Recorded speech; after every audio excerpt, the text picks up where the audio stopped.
ഓം നമോ നാരായണായ. ഹരിപ്രിയ അസ്ട്രോവിഷൻ ചാനലിലേക്ക് എല്ലാവർക്കും സ്വാഗതം. ആദ്യമായിട്ടാണ് നമ്മുടെ വീഡിയോ കാണുന്നതെങ്കിൽ സബ്സ്ക്രൈബ് ചെയ്യുവാനും ഷെയർ ചെയ്യുവാനും മറക്കരുത്. കൂടാതെ ജാതക സംബന്ധമായിട്ട് എന്തെങ്കിലും സംശയം തോന്നുന്ന പക്ഷം എൻ്റെ ഈ വാട്സപ്പ് നമ്പറിൽ ബന്ധപ്പെട്ടോളൂ. ഞാനിവിടെ പറയുന്നത് വിശാഖം നക്ഷത്രത്തിൽ ജനിച്ചവരുടെ ജൂലൈ മാസത്തെ ഗുണദോഷ ഫലങ്ങളെക്കുറിച്ചാണ്. തുലാം രാശിയിൽ 45 നാഴികയും വൃശ്ചികം രാശിയിൽ 15 നാഴികയും കൂടിച്ചേരുന്ന നക്ഷത്രമാണ് ഈ വിശാഖം നക്ഷത്രം. അതിൽ തുലാം രാശിയിൽ ജനിച്ച വിശാഖം നക്ഷത്രക്കാരിൽ ഈ ജൂലൈ മാസത്തിൽ ഗുണദോഷ സമ്മിശ്രമായിട്ടുള്ള ഫലം കാണുന്നതായിട്ടൊരു സമയമാണ്.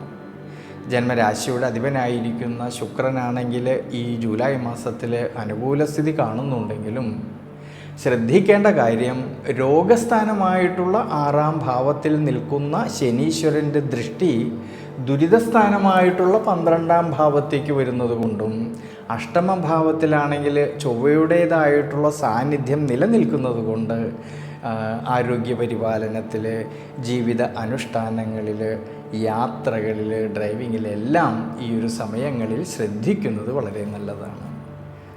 ഇനി കർമ്മപരമായിട്ട് നോക്കുമ്പോഴാണെങ്കിൽ കർമ്മസംബന്ധമായിട്ട് കർമ്മസ്ഥാനത്ത് സർവേശ്വരകാരകനായിരിക്കുന്ന ദേവഗുരുവായിട്ടുള്ള വ്യാഴം ഉച്ചബലത്തോടു കൂടിയിട്ട് നിൽക്കുന്നത് കൊണ്ടും ലഗ്നാധിപനായിരിക്കുന്ന ശുക്രനാണെങ്കിലോ കർമ്മസ്ഥാനത്തും ലാഭസ്ഥാനത്തും സഞ്ചരിക്കുന്നത് കൊണ്ട് കർമ്മസംബന്ധമായിട്ട് ഉയർച്ചയിലേക്കും അഭിവൃദ്ധിയിലേക്കും എത്തിച്ചേരാമെന്നുള്ളതായ മനോബലം കിട്ടുന്നതായിട്ടൊരു സമയം കൂടിയാണ്.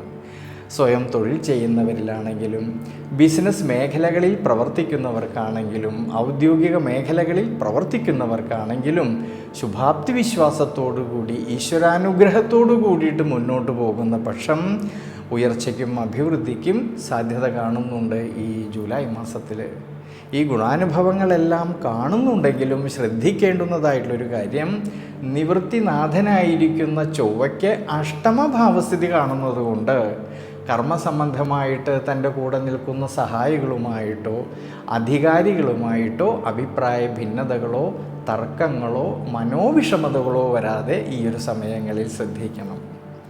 എന്നാൽ വിദ്യാർത്ഥികളെക്കുറിച്ച് ചിന്തിക്കുമ്പോഴാണെങ്കിൽ വിദ്യാമാതുല കാരകനായിരിക്കുന്ന ബുധൻ്റെ അനുകൂല സ്ഥിതി മൂലം വിദ്യാർത്ഥികളിലെ പഠന സംബന്ധമായിട്ട് അഭിവൃദ്ധിക്കും ശ്രേയസ്സിനുമെല്ലാം തന്നെ സാധ്യത കാണുന്നുണ്ട്.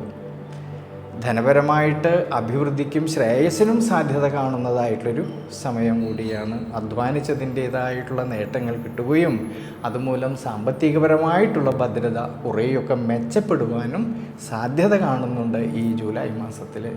പക്ഷെ ശ്രദ്ധിക്കേണ്ടുന്നതായിട്ടുള്ളൊരു കാര്യം, കുടുംബത്തിലാണെങ്കിലും കുടുംബ ബന്ധങ്ങളിലാണെങ്കിലും ചില സമയങ്ങളിൽ മനോവിഷമതകളോ തർക്കങ്ങളോ മനസ്സമാധാനക്കുറവോ വരാതെ ശ്രദ്ധിക്കണം. അതുകൊണ്ട് പരസ്പരം കാര്യങ്ങളെയെല്ലാം മനസ്സിലാക്കിക്കൊണ്ട് വളരെയധികം വിട്ടുവീഴ്ചയോടുകൂടി വളരെയധികം ശ്രദ്ധയോടുകൂടിയിട്ട് മുന്നോട്ട് പോകേണ്ടതാണ് ഈ ഒരു സമയങ്ങളിൽ.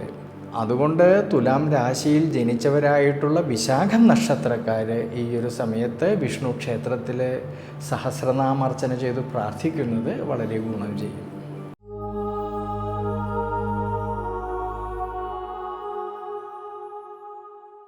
വൃശ്ചികം രാശിയിൽ ജനിച്ച ഈ വിശാഖം നക്ഷത്രക്കാർക്ക് ഈ ജൂലൈ മാസത്തിൽ സ്വയം പരിശ്രമത്താൽ നിരവധിയായിട്ടുള്ള നേട്ടങ്ങൾക്ക് സാധ്യത കാണുന്നുണ്ട്.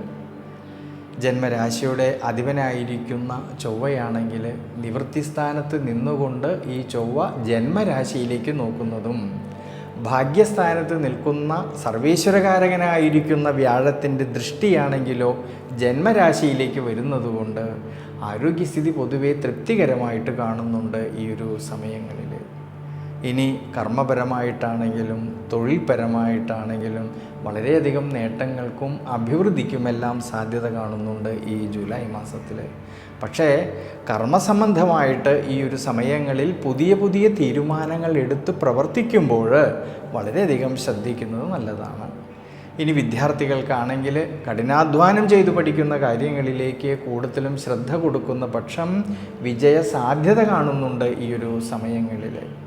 കുടുംബത്തിലാണെങ്കിലും കുടുംബ ബന്ധങ്ങളിലാണെങ്കിലും ഭാര്യാഭർത്തൃ ബന്ധങ്ങളിലാണെങ്കിലും സന്താനഭാവങ്ങളിലും എല്ലാം തന്നെ ധാരാളമായിട്ടുള്ള നേട്ടങ്ങൾക്കും മനസ്സന്തോഷത്തിനും സാധ്യത കാണുന്നുണ്ട് ഈ ജൂലൈ മാസത്തിൽ. അതുകൊണ്ട് വൃശ്ചികം രാശിയിൽ ജനിച്ച വിശാഖം നക്ഷത്രക്കാർ ഈ ഒരു സമയത്ത് ദേവീക്ഷേത്രത്തിലെ ഭാഗ്യസൂക്തം അർച്ചന ചെയ്ത് പ്രാർത്ഥിക്കുന്നത് വളരെ നല്ലതാണ്.